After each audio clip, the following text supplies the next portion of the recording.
Magandang gabi po. Alam ko po marami sa inyo may alam na matagal ko po piniling manahimik. Bakit? Kasi kagaya po ng iba sa inyo,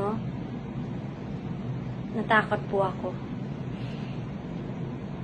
Kasi nung huling beses po na ginamit ko yung platform ko sa usaping politika, hindi naging maganda yung nangyari. Naging dramatic po yung experience ko noon. Kagaya po ng nararanasan ngayon ng ibang mga artista na nagsalita. Ang dami pong pag-atake, ang daming sinabi, hindi lang sa akin, pero pati pamilya ko. Kaya sinabi ko po nun sa sarili ko na yun na yung huling beses na magsasalita ako sa ganong usapin kasi ayoko nang maulit yun. Pero ngayon, dito po ako kasi pakiramdam ko pakiramdam ko kahit wala man kasiguraduhan na marinig to, at least may ginawa ako.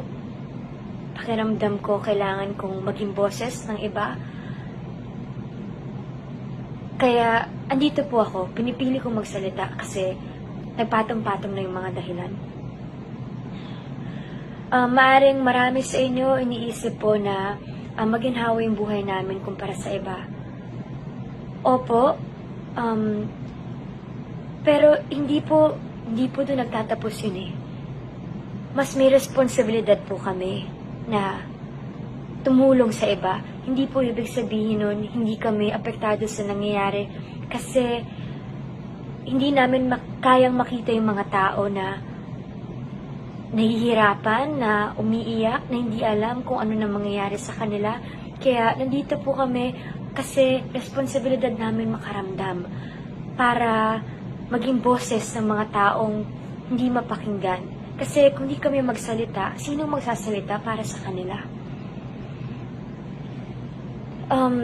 Meron po akong isang linya dun sa movie na nagawa ko nung huli. Ang sinabi dun, ang choice para lang sa may pera.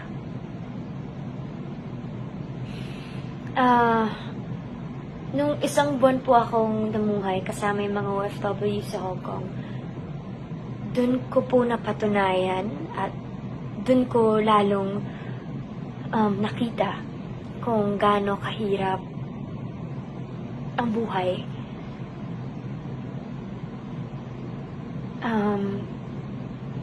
Kaya nakakalungkot man isipin, totoo yung sinabi nila na ang choice hindi para sa lahat. Hindi lahat kasing swerte natin, nakakalungkot yun. Tapos ngayon, yung pong pagkawala ng pagka-shutdown ng ABS-CBN, sa ginawa nilang yun, mas binawasan pa natin yung pagpipilian ng mga kababayan natin. Alam po natin na marami sa lugar sa Pilipinas na ang tanging channel na meron sila, ang sasagap lang nila ay ang ABS-CBN. Sa panahon po ngayon ng pandemya na kailangan po natin ng impormasyon maya't maya. Alam po natin kung gaano ka-importante ang news, ang pagkukuhanan ng impormasyon. Pero ngayon, nawala din po yun sa mga kababayan natin.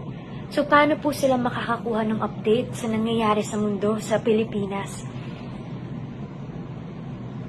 Pangalawa, sa hinaharap po natin ngayon, alam natin kung gaano kahirap ang pinagdadaanan ng lahat. Na yung tanging nagpapasaya sa kanila o yung isa sa mga bagay na nagpapasaya sa kanila, yung libangan nila sa panunood. Pati po yun, naalis sa kanila.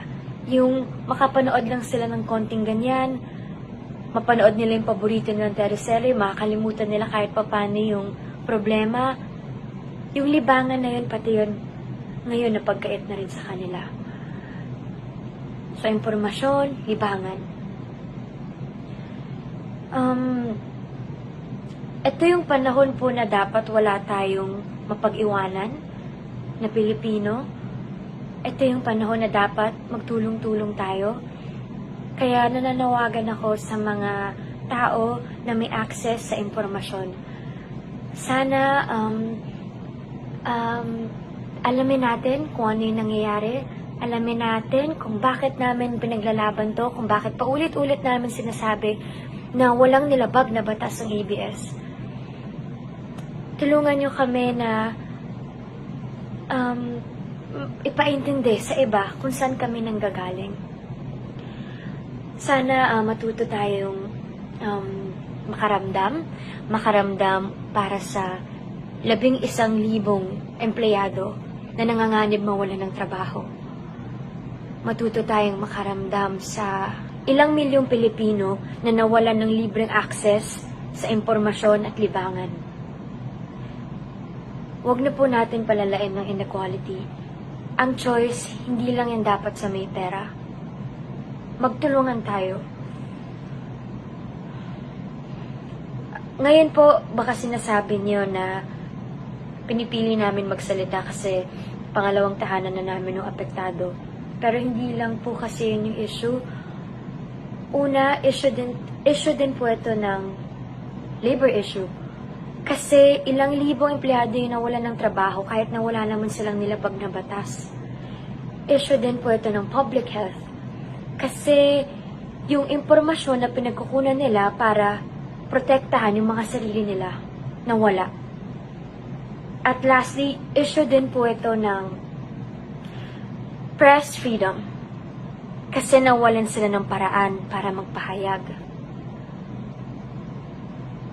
Kaya nananawagan po ako sa mga kinaukulan na sana bigyan natin ng atensyon yung mas kailangan, yung pong mas makakabuti para sa nakakarami. Tayong mga Pilipino, sana matuto tayong manindigan sa kung anong tama. Sana magamit natin yung boses natin para mapahayag ng responsable kung ano yung mga saloobin natin.